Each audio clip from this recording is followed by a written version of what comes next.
Kita ingat lagi dasar pembelajaran mesin. Jadi pada dasarnya adalah seperti demikian. Design cycle, collect data, dan object to dataset. Meskipun tidak harus seperti ini ya, tapi design cycle ya nanti training dan testingnya itu desainnya bagaimana, rancangannya seperti bagaimana. Koleksi data dalam artian data itu diambil seperti yang kita bahas minggu lalu, data diambil terus kemudian kita pre-processing, pemrosesan awal. Kemudian pemrosesan awal kita belum berbicara tentang representasi dari data.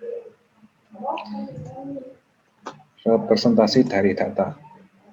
Kalau kita ulangi lagi ya, secara umum konsep dari pembelajaran mesin itu dimulai dari sensor. Ya, sensor ini bagaimana data itu diakuisisi atau diperoleh. Terus kemudian lakukanlah pre-processing kemarin itu atau enhancement dari data mentah itu kemudian diproses ke tahap selanjutnya. Yang kemarin kita ada macam-macam ya, pembersihan data, normalisasi data gitu kan ya. Itu yang masuk dalam atau reduksi dimensi itu masuk dalam pemrosesan data, pre-processingnya.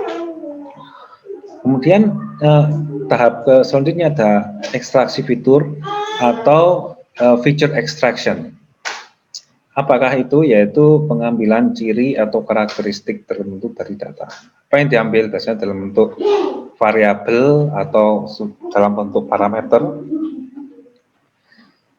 Parameter-parameter seperti ciri-ciri manusia itu ciri-cirinya apa? Dilihat dari hidungnya, telinganya, mulutnya, matanya, bentuk matanya bagaimana, atau yang membedakan antara satu mobil dengan mobil yang lain bagaimana. Kan ada tuh. Kita kan bisa mendefinisikan sendiri ciri-cirinya. Perbedaan antara satu tipe mobil dengan tipe mobil yang lain, atau perbedaan antara satu HP dengan HP yang lain, itu tentunya banyak ciri-ciri yang terlihat yang bisa kita definisikan. Baru kemudian dari ciri-ciri itu tadi itu masukkan ke dalam klasifikasi, yaitu adalah proses pengelompokan dari data itu tadi berdasarkan kesamaan atau ketidaksamaan ciri yang dimiliki oleh data tersebut. Nah, kalau yang ciri yang berbeda itu nanti dikelompokkan ke kelas yang berbeda. Kalau cirinya yang sama itu dikelompokkan ke kelas yang sama.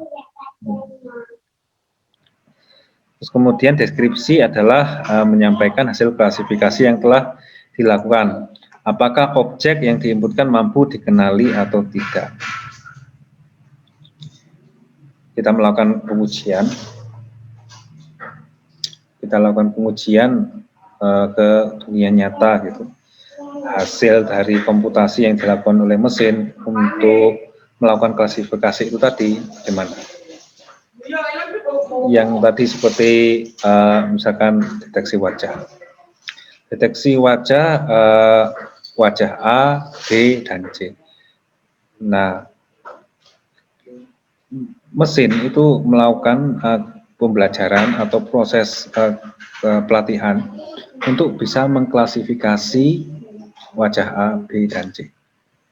Nah, ketika di dunia nyata nanti bagaimana? Apakah bisa membedakan atau melakukan klasifikasi selayaknya hasil pelatihan itu tadi? Nah, itu perlu kita uji. Okay? Nah, itu tahapan-tahapan dan rutin itu hampir pasti seperti begini gitu. Hampir pasti secara umum adalah seperti ini. Jadi proses sensor di pre-processing data mentahnya itu tadi, sehingga data mentahnya itu tadi improve biar kualitasnya lebih baik sehingga siap untuk dimasukkan untuk dilakukan ekstraksi fitur, terus kemudian klasifikasi melalui model algoritma, kemudian dilakukan pengujian atau deskripsi.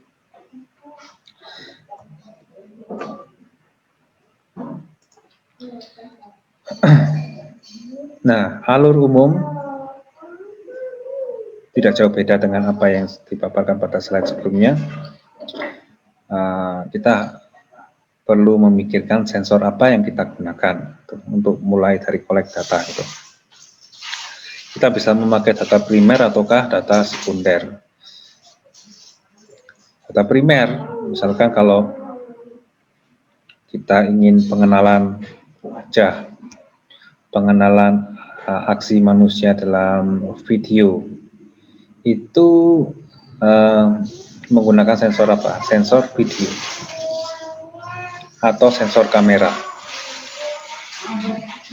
Kita ingin memprediksi cuaca. Data yang kita inginkan adalah data primer yang kita akuisisi langsung dari sebuah alat. Kita gathering, kita ambil dari sebuah alat, misalkan dari stasiun cuaca ataupun dari satelit. Itu adalah sensor. Nah, sensor itu sensing, berarti dia yang menangkap data-data tersebut ke dalam memori atau ke dalam ruang penyimpanan atau database. Nah, kemudian kita pikirkan juga metode pengumpulan datanya itu bagaimana, gitu kan ya. Bisa metode pengumpulan data itu per jam, per bulan, per tahun, bisa tergantung ya. Secara real time ataukah tidak. Nah, itu beberapa hal ya. Terus kemudian bagaimana mengetahui fitur yang dipilih. Ini nomor 2 ini. Jadi memilih fitur, apa yang dipilih? Bagaimana kita memilihnya? Gitu. Jadi fitur seperti yang sudah dibicarakan sebelumnya, fitur adalah ciri yang menjadikan data tersebut. Ya, ada beberapa hal kita pikirkan. Kita ingin memprediksi cuaca, apa fitur yang digunakan? Misalkan fitur tingkat keberawanan, suhu, atau kemudian wilayah, gitu kan. Dan lain sebagainya, itu perlu kita pikirkan kalau kita ingin mendeteksi wajah, gitu. Misalkan apa fitur yang diinginkan dari warna ini, misalkan RGB-nya berapa nilainya, atau misalkan struktur dari mukanya, bisa kita bentuk seperti poligon gitu, atau kita ambil fitur geometrisnya yang berupa nilai-nilai. Dan harus diingat bahwa fitur sini berupa nilai-nilai. Jadi nilai yang nanti bisa diproses secara matematis. Oke. Bagaimana kita melakukan pre-processing dari data-data yang ada ini, yang berupa sampel, yang berisikan fitur-fitur, yang parameter-parameter ini bagaimana? Apakah kita ingin melakukan transformasi PCA? Apa itu transformasi PCA? Principal Component Analysis, yaitu satu metode untuk mengecilkan data dari segi sampelnya ataukah dari segi variabelnya. Nah, akan tapi tidak merubah distribusi pokok dari data tersebut. Jadi ketika data itu terkumpulkan, muncul dataset muncul segini ya. Dataset itu nanti machine learning akan melihat distribusi dari data tersebut. Distribusinya bagaimana? Kalau kita plot ke dalam dua dimensi X dan X, dua fitur, hubungan antara X1 dan X2 misalkan, kita kan bisa melihat posisi data sampel-sampel tersebut relatif antara satu dengan yang lainnya itu seperti bagaimana kita plot. Terus machine learning nanti akan melihat distribusinya bagaimana. dibandingkan dia melihat data itu sendiri. Nah, distribusi data ini nanti akan menimbulkan pola yang bisa diproses oleh machine learning. Nah, baru kemudian setelah kita memikirkan bagaimana melakukan pre-processingnya itu tadi, dan data tersebut sudah dalam kondisi yang layak untuk kemudian diproses dalam machine learning, selanjutnya kita melakukan training. Sebelumnya kita pilih dulu modelnya di sini. Model itu ada banyak sekali. Misalkan model algoritma machine learning itu ada banyak, ada Bayesian, ada support vector machine, ada decision trees, random forest, neural network, jaringan saraf tiruan, atau deep learning. Ada banyak sekali model-model yang ada. Kita tentukan model yang terbaik apa, yang sesuai dengan karakteristik dari datanya. Nah, karakteristik datanya itu bisa kita lihat dari apakah data tersebut banyak atau tidak, ataukah bervariasi atau tidak, ya, dan lain sebagainya, gitu. Dan tentunya dari pengalaman. Dari pengalaman kita bisa melihat, kita bisa mencek kira-kira nanti sesuainya apa classifier bagaimana atau model machine learning yang seperti apa, gitu yang cocok, gitu ya. Terus kemudian setelah kita bisa menentukan classifier apa yang terbaik kira-kira, terus kemudian kita melakukan yang namanya training atau proses pelatihan itu tadi. Pada manusia ya mungkin kita belajar seperti biasa ya, dengan menggunakan otak kita membaca, menghafalkan, salah lagi, terus kemudian kita ulangi lagi untuk latihan lagi, membaca, menghafalkan, atau kemudian kita berlatih berhitung, berlatih coding, salah, terus kemudian kita belajar lagi. Nah, seperti halnya itu pula pada mesin, pada komputer, tapi hanya berupa angka-angka. Angka untuk mencapai satu titik yang ideal, atau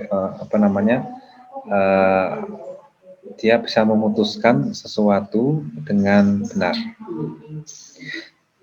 berdasarkan hitungan matematis, persamaan matematis, dilihat dari data yang numerik itu tadi. Sehingga apa yang dilakukan oleh machine learning adalah dia men-setup secara otomatis, dia akan mencari bobot-bobot yang sesuai untuk mengkarakteristik datanya itu, sehingga keluar sebuah keputusan untuk bisa membedakan misalkan bedanya A dengan B, atau memprediksi grafik ke depan dan lain sebagainya, atau yang dinamakan dengan prediksi. Nah, itu tadi. Kemudian komputer itu dilatih secara berulang-ulang. Jadi ada model algoritma itu yang dilakukan secara beriterasi dengan sendirinya. Ada yang dia sekali gitu langsung didapatkan bobotnya. Tapi biasanya untuk data yang besar itu model itu melatih diri secara berulang-ulang dari beberapa sampel, sampel itu diambil, terus kemudian bobotnya diupdate terus-menerus hingga dia mencapai optimal. Ketika dia mencapai optimal tersebut, maka kemudian baru dilakukan evaluasi. Sekarang pertanyaannya adalah bagaimana cara mengevaluasi kinerja dari sistem pembelajaran mesin ini. Ada banyak cara untuk mengevaluasinya. Cara yang paling mudah adalah kita hitung akurasinya. Jadi dari 10 percobaan gitu ya, dia memprediksi benar satu klasifikasi dikalikan 100%. Misalkan 7 benar, 3 salah, maka bisa kita dapatkan akurasinya 70%. Itu adalah cara yang paling mudah atau cara yang paling sederhana. Belum lagi bagaimana memvalidasi hasilnya itu.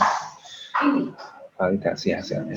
Nanti hasilnya itu terpercaya atau tidak,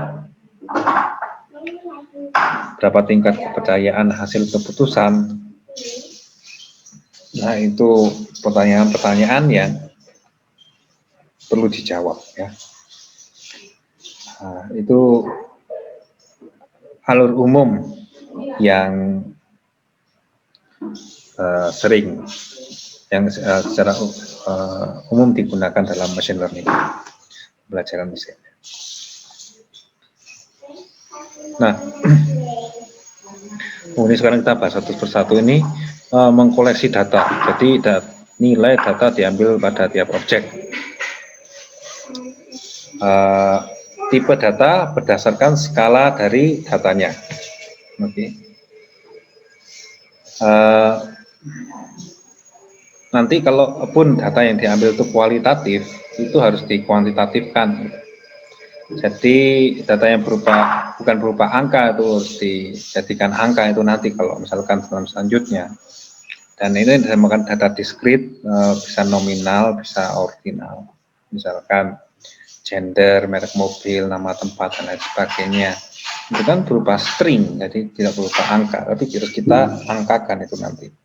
Nah, seperti itu. Jadi nilai data, seberapa relatifnya nilai sampel terhadap sampel yang lain, itu kan hanya bisa dilakukan dengan angka-angka numerik ya. Jadi berdasarkan skala dari datanya. Seperti halnya setuju, kurang setuju, dan tidak setuju, itu nanti harus di generate angka-angkanya ya, agar bisa tahu posisinya relatif dengan sampel yang lain.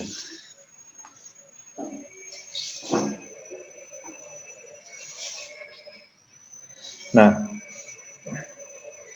data kuantitatif yaitu data berupa angka dari yang dalam artian sebenarnya ya.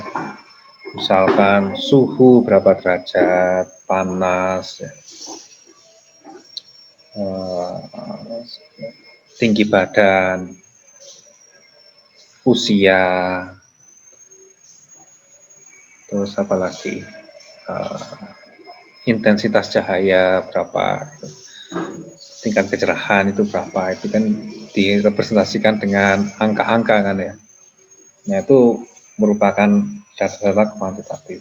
Nah, kalau seperti ini ya tinggal kita memikirkan preprocessingnya itu tadi. Kita lantas bagaimana kita melakukan normalisasinya. Pada dasarnya, apapun jenis datanya, kita harus mendeteksi fitur-fiturnya, mengekstraksi fitur-fiturnya. Sehingga apapun teks, citra, audio, video, seperti yang terlihat di sini, itu direpresentasi oleh angka-angka berupa fitur 1, fitur 2, dan seterusnya sampai fitur ke N. Yang fitur ke N-nya ini, itu adalah banyaknya fitur. Dari gambar citra, itu saja direpresentasikan oleh nilai-nilai piksel-piksel berupa RGB yang ada di masing-masing grid. Itu juga termasuk fitur yang kita fitkan atau kita masukkan ke dalam machine learning.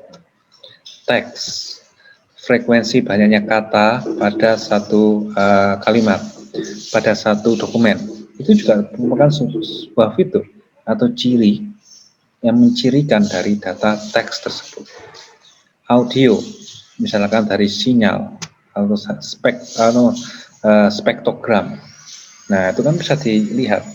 Yang penting adalah apa? Data tersebut bisa dikarakteristikkan perbedaannya antara satu sampel dengan sampel yang lain. Atau misalkan gelombang itu ya, audio, itu kan bisa diplot gitu kan. Itu kan sudah merupakan suatu ciri yang bisa kita ekstrak, misalkan nilai Fourier-nya atau kita nilai wavelet-nya atau frekuensinya ya dalam domain waktu. Video, selain RGB, pixel-pixel itu Nah, itu juga temporal, ada informasi temporal. Nah, seberapa cepat atau seberapa lambat temporal itu terjadi, banyak sekali. Jadi fitur itu bisa kita pikirkan banyak sekali. Semakin banyak fitur ya semakin bagus gitu. Jadi semakin bisa mencirikan satu objek tertentu dalam satu sampel tertentu. Sehingga ya gampangnya ilustrasinya kalau misalkan kita buat dalam satu tabel gitu, nanti setiap dari sampel-sampelnya ini kita bisa definisikan fitur 1, fitur 2 ini apa gitu, beserta kelasnya. Ini kalau kita melakukan klasifikasi, di mana M ini menyatakan banyaknya data dan N itu menyatakan banyaknya fitur. Ekstraksi fitur dilakukan jika data yang diamati masih berupa data mentah. Fitur yang diambil adalah merupakan ciri khas yang membedakan antara satu objek dengan objek yang lainnya.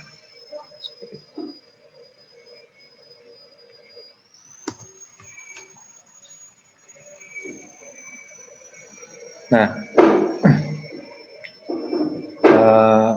ekstraksi fitur itu merupakan satu proses pengambilan data yang mewakili karakteristik satu objek tadi. Fitur itu sangat tergantung dari objek, data, dan penggunanya. Fitur harus dapat membedakan objek satu dengan yang lainnya. Jadi, ya seperti halnya dengan manusia kan, features itu saya bisa membedakan si A, Mas siapa nih namanya Dava, Mas Kolis itu bedanya apa saya tahu dari bentuk matanya, alisnya, gitu kan ya. Nah, itu kalau sama persis tidak ada ciri yang membedakan, terus bagaimana saya bisa membedakan? Jadi harus ada ciri yang bisa membedakan. Contoh lainnya dalam ekstraksi fitur gambar. Oke, kita ingin memproses satu sistem pengenalan yang misalkan bisa membedakan antara jenis daun yang satu dengan daun yang lainnya. Ya. Ekstraksi fitur dalam daun ini kita bisa memikirkan misalkan dari diameter daunnya, keliling daunnya, belum lagi rasio diameter terhadap kelilingnya. Itu kan sudah mencirikan struktur bentuk dari daunnya. Terus kemudian teksturnya bagaimana? Teksturnya kan bisa berbeda, itu menggunakan satu algoritma tertentu yang untuk dia membaca karakteristik tekstur. Nah, itu bisa juga. Nah, fitur-fitur yang demikian harus kita pikirkan sehingga saya ingin membedakan antara ini satu dengan yang lainnya berupa angka-angka, nilai-nilai apa yang kita. Kalau dari warnanya mungkin sama-sama hijau, tidak lain tidak bukan adalah dari bentuk morfologi dari daunnya itu. Nah, itu mungkin bisa direpresentasikan oleh apa? Diameter daunnya, keliling daunnya, itu yang saya sebutkan di sini. Nah, itu dicantumkan semua agar bisa membedakan antara satu daun dengan daun yang lainnya. Kemudian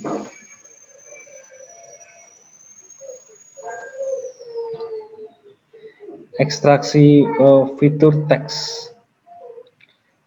Fitur yang dapat digunakan untuk teks ini misalkan seperti tadi adalah frekuensi kemunculan kata dalam satu dokumen atau frekuensi dokumen yang mengandung suatu kata dan banyak lain sebagainya, atau mungkin hubungan antara satu kata dengan kata yang lain dalam satu paragraf, tingkat kedekatannya ya, mungkin bisa kita numerisasi, kita bisa kalkulasi menggunakan satu algoritma seperti itu, nanti bisa kemudian diekstraksi ya.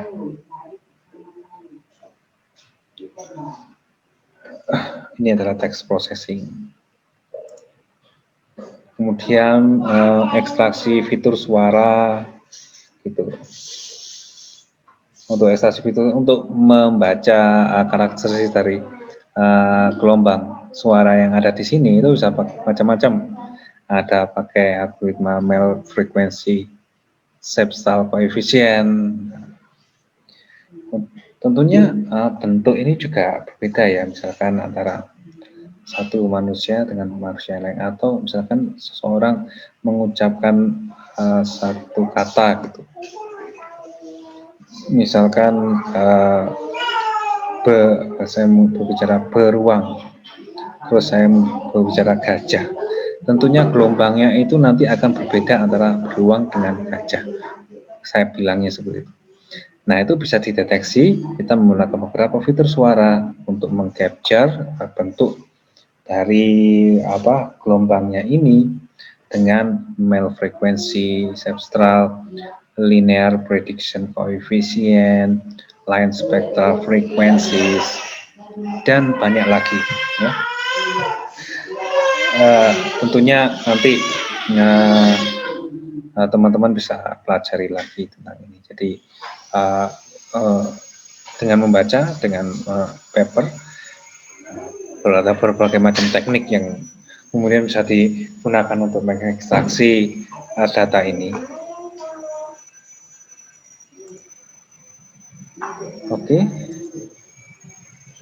Oke. Sebelum saya menuju ke topik berikutnya, ini dari sini dulu. Ada pertanyaan, silahkan.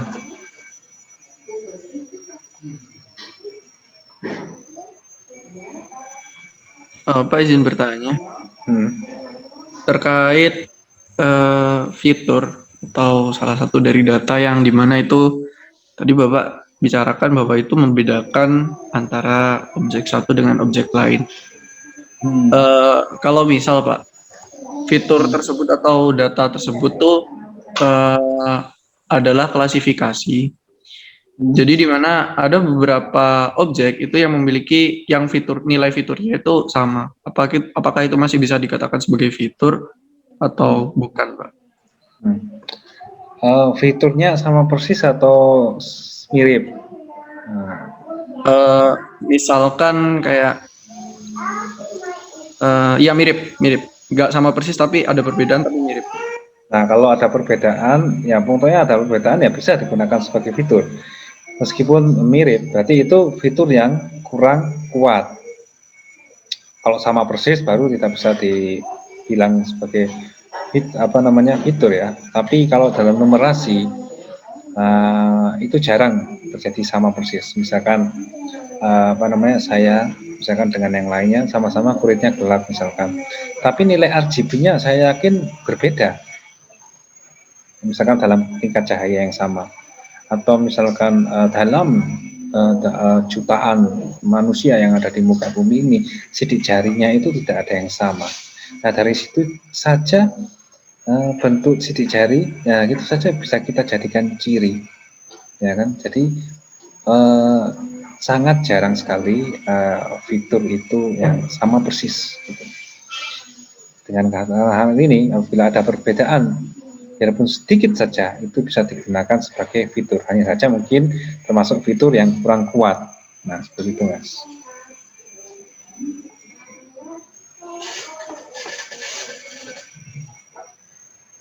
Halo, Mas.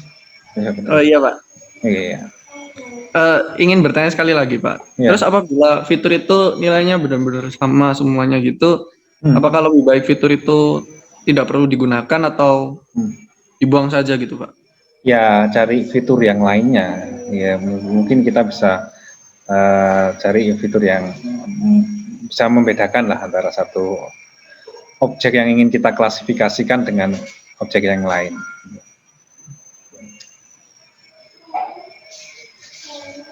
Ya, baik Pak. Terima kasih Pak. Ya.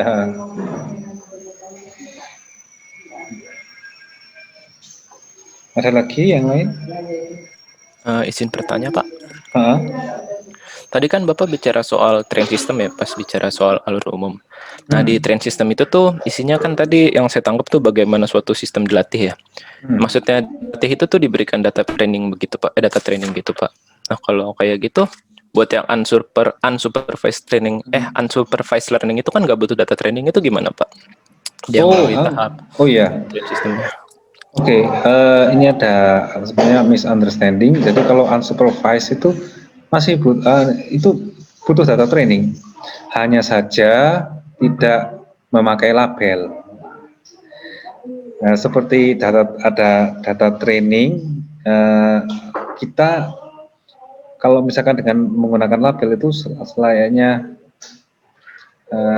kita sudah tahu, kita diberitahu bahwa oh ini misalkan ada sekumpulan gambar atau sekumpulan citra yang mix gitu kan ya. Terus kemudian ada labelnya, misalkan ini adalah label anjing, kucing, satu lagi misalkan kura-kura gitu.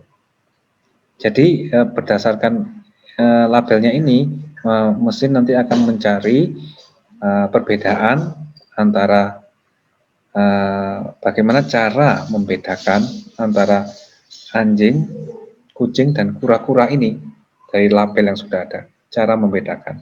Ketika cara membedakan itu sudah dipelajari, maka untuk selanjutnya mesin atau komputer akan secara otomatis mampu membedakan anjing dan kucing dan kura-kura dengan otomatis. Nah, kalau misal dalam unsupervised learning ini, training data ada, hanya saja tidak ada label. Kita tidak diberitahu bahwa ini adalah jenis hewan anjing, kucing, ataukah kura-kura. Yang sebelumnya itu kita diberitahu ini anjing, kucing, atau kura-kura. Jadi komputer mengklasifikasikannya ke dalam 3 kelas itu. Nah, dalam unsupervised tidak demikian. Kita jadi diberitahukan hanya diberikan segelontoran data training ini saja tanpa kita tidak diberitahu bahwa ini anjing, kucing, dan kura-kura. Hanya saja kita disuruh untuk membagi data training ini ke dalam 3 kelompok atau 3 klaster. Nah, berdasarkan apa? Kedekatan atau kejauhan ciri-cirinya. Kalau ciri-cirinya semakin jauh, maka dia dibedakan pada kelompok yang berbeda. Apabila ciri-cirinya semakin dekat, maka dia akan dijadikan satu ke dalam kelompok yang sama, seperti itu. Terus kemudian algoritma unsupervised learning itu tadi mempelajari berdasarkan ciri-cirinya. Oh, yang ini adalah satu kakinya 2, ada moncongnya, ini juga sama, yang lainnya sampel yang lain juga sama. Oh, mungkin ini bisa dijadikan satu kelompok yang sama. Yang satu gambar ini ada ciri-cirinya berupa tempurung kura-kura gitu kan ya. Bukan kura-kura, dia tidak tahu kura-kura. Pokoknya bentuknya ada tempurung seperti buletan tempurung ini, terus warnanya hijau, terus pemandangan di sekitarnya itu di sungai gitu kan ya. Rata-rata beberapa sampel ada yang mirip demikian. Mungkin ini bisa dijadikan satu kelompok yang berbeda dari yang tadi itu, yang dikelompokkan itu. Nah, ketika kelompok-kelompok itu sudah terjadi, barulah kemudian kira-kira satu kelompok ini kita namai apa gitu. Nah, seperti itu. Jadi bedanya kalau unsupervised itu model pelatihan yang menggunakan data training juga, hanya saja kita tidak diberitahu itu adalah labelnya apa. Begitu. Oh, paham, Pak. Terima kasih, Pak. Ya. Pak, saya mau bertanya. Ya. Untuk machine learning ini kan bisa melihat seperti klasifikasi gambar gitu ya, Pak.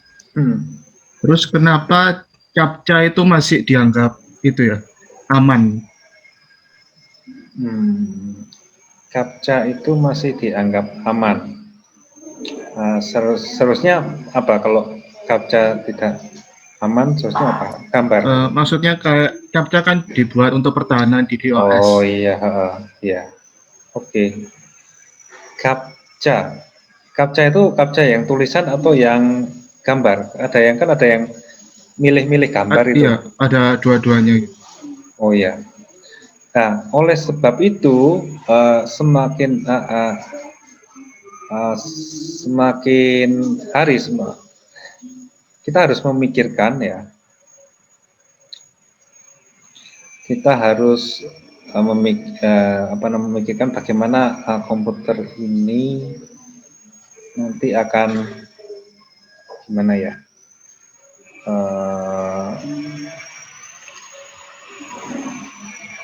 Maksudnya bagaimana?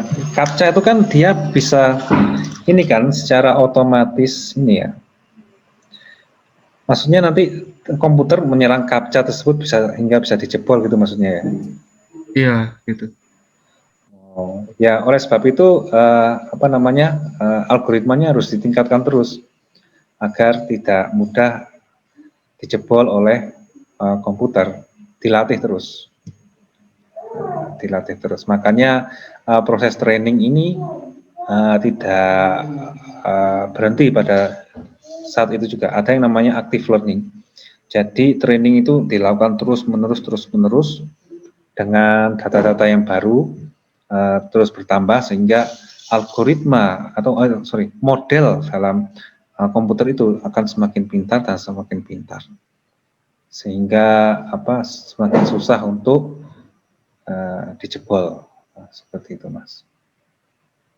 Jadi CAPTCHA itu akan semakin pintar pada setiap saatnya karena dia akan terus dilatih gitu. Jadi tingkat keamanannya itu semakin terus bertambah. Jadi tidak sekali itu saja pelatihan itu dilakukan, tapi terus menerus dengan data-data yang baru sehingga model itu semakin kuat. Begitu, Mas. Sehingga masih digunakan sampai sekarang. Ya, Pak, makasih. Ya. Ada lagi yang kan? Pak, izin bertanya, Pak. Kan tadi kan yang pas alur umum dalam berjalannya machine learning itu ada yang bagian choose model itu ya. Nah itu apakah misalkan kita punya suatu kasus khusus gitu, kita memerlukan model-model yang lebih dari satu gitu, itu bisa nggak pas pengerjaan pemilihan modelnya itu di mix gitu Kak? Misalkan pakai bias terus pakai regression dan gitu-gitu. Bisa. Itu yang dinamakan dengan ensemble.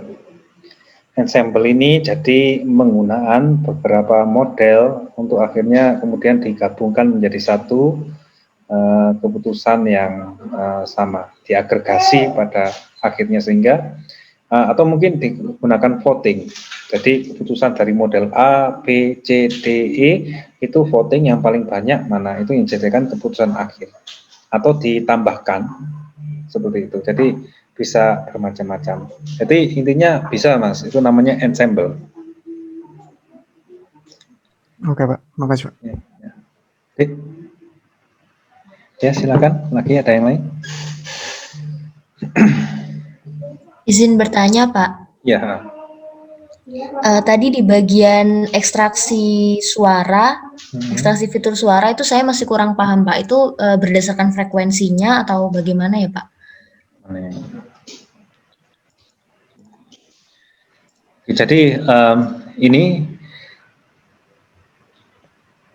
Jadi model dari atau mengekstraksi nilai dari gelombang suara itu ada berbagai macam. Dari frekuensinya yang seperti Mbak bilang itu bisa, dari bentuk gelombangnya bisa, jadi dari amplitudonya bisa. Nah, yang lebih high level lagi itu misalkan menggunakan Mel frekuensi, Chebyshev coefficient, linear prediction coefficient. Nanti ada lagi transformasi Fourier. Itu rumusnya ada banyak masing-masing itu. Nah, itu gunanya untuk mengekstraksi. Jadi hasil keluaran dari rumus-rumus ini, misalkan untuk suara yang dikeluarkan dari satu orang dengan orang yang lain, angka-angka keluaran dari rumus-rumus ini bisa berbeda. Nah, itu bisa digunakan sebagai fitur untuk membedakan suara misalkan antara satu orang dengan orang yang lain karakteristiknya. Seperti itu Mbak. Nanti lebih detailnya nanti bisa Mbak pelajari ya untuk rumus-rumusannya masing-masing. Seperti itu Mbak. Baik Mbak, terima kasih. Ya.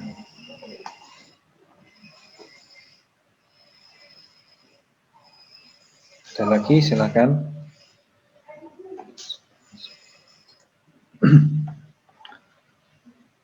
Oke, tidak ada. Ya silakan Mas.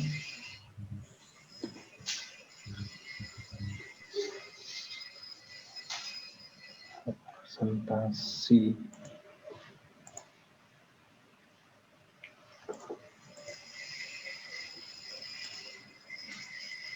Pak, izin bertanya sekali lagi. Iya. Jadi kan tadi ada data preprocessing, di mana itu tadi ada kayak normalisasi dan lain sebagainya. Itu tuh apakah kita perlu menggunakan semua data preprocessing? Misalnya kita mengurus outlier, terus kemudian melakukan normalisasi dan lain sebagainya. Apakah semua itu harus dilakukan pada setiap data yang akan kita masukkan ke dalam machine learning, atau kita harus mengetahui tujuan dari kita menggunakan machine learning tersebut itu apa, terus apa yang kita lakukan dalam data preprocessing itu apa aja, seperti itu Pak? Ya, jadi ada hal yang hampir wajib untuk dilakukan, ada yang tergantung dari karakteristik dari datanya. Hampir wajib seperti apa? Pertama, normalisasi. Tentunya dengan standarisasi nilai data pada keseluruhan sampel pada data tersebut itu memudahkan machine learning untuk belajar. Terus kemudian yang kedua itu adalah misalkan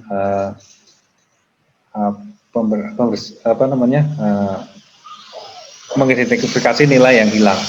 Kalau ada nilai yang hilang, tentunya error kan. Jadi tentu harus kita isi missing value tersebut dengan satu nilai. Yang caranya bisa menggunakan metode interpolasi ataukah rata-rata, ataukah secara manual kita isikan seperti itu dan lain sebagainya. Itu adalah beberapa contoh hal yang wajib dilakukan ya. Untuk yang tidak wajib dilakukan, misalkan seperti reduksi dataset. Dataset kita misalkan terlalu besar, ada 100.000 sampel dengan misalkan 1.000 variabel. Tentunya berat untuk dikomputasi oleh machine learning apabila kita misalkan menggunakan CPU. Perlu kita shrink, kita reduksi dimensinya dengan beberapa metode, misalkan principal component analysis, information gain dan lain sebagainya. Itu teman-teman itu bisa pelajari di internet atau di literatur yang lainnya. Nah seperti itu. Nah nanti ada yang wajib, ada yang sesuai dengan karakteristik dari data tersebut. Begitu Mas. Baik Pak, jadi tadi kan untuk yang wajib itu ada normalisasi sama identifikasi nilai kosong. Terus untuk nilai yang menyimpang Pak, terkait soal nilai yang menyimpang, misal dari dari beberapa rata-rata sampel kita itu nilainya sekitaran antara 50 sampai 100. Tapi ada beberapa sampel, 1 atau 3 gitu, yang nilainya lebih kecil dan lebih besar, tapi jauh sekali. Mungkin nilainya 0 atau 200 gitu. Padahal rata-ratanya kebanyakan sampel itu 50 sampai 100. Kalau seperti itu, apakah itu perlu dihilangkan? Dan apakah itu termasuk ke dalam hal wajib untuk menghilangkan nilai yang menyimpang seperti itu, Pak? Atau opsional? Jadi tergantung sekali. Oke, kita misalkan berbicara tentang hal klasifikasi. Oke, apakah itu berada dalam satu kelas yang sama? Nah, perlu kita telah. Kalau misalkan dia dalam satu kelas yang sama, tapi ada 1, 2, 3 sampel yang nilainya itu menyimpang daripada yang lain, itu mungkin bisa dikatakan outlier ya, bisa dikatakan outlier. Tapi diingat juga kita biasanya berhadapan dengan tidak hanya satu fitur, bisa sampai 100, 200, bahkan ratusan ribu fitur. Itu sering kita proses dengan menggunakan machine learning. Bisa jadi dalam satu fitur tertentu data sampel-sampel tersebut dikatakan outlier karena nilainya sangat menyimpang. Tapi dalam fitur yang lain bisa jadi tidak menyimpang, seperti itu. Jadi tergantung, misalkan cuma satu fitur, dan di fitur tersebut dia memang benar-benar kelihatan menyimpang gitu, ya bisa dikatakan outlier gitu. Ya begitu Mas. Berarti tergantung dari dilihat dulu gitu ya Pak ya, penyimpangannya. Penyimpangannya dilihat dulu, apakah fiturnya itu hanya satu atau banyak, gitu kan. Jadi satu fitur menyimpang, di fitur yang lain dia tidak menyimpang, bisa juga. Dan lagi, apakah dia di kelas yang sama, apabila dia antara yang menyimpang dan tidak menyimpang itu di kelas yang berbeda, bisa jadi itu karakteristik. Nah, kalau satu kelas yang sama, bisa jadi itu tadi kita katakan outlier itu tadi.